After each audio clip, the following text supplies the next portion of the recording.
ప్రభుత్వ అహంకార వైఖరి, ప్రభుత్వ అహంకార వైఖరి. 2 లక్షల ఉద్యోగాలు ఇస్తామని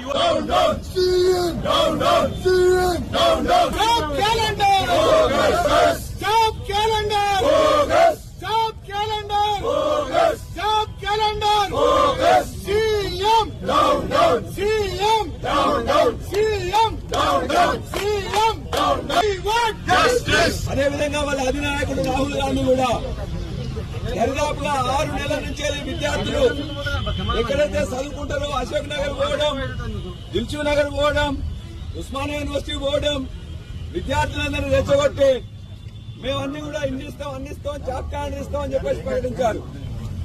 కానీ వచ్చిన 8 నెలలు జరిగింది. ఈ 8 నెలల్లో ఒక్కటి కూడా ఇలా ఒక్క జాబ్ కూడా ఫిలప్ చేయలే. ఇవాళ ఇదే ఎల్బీ స్టేడియంలో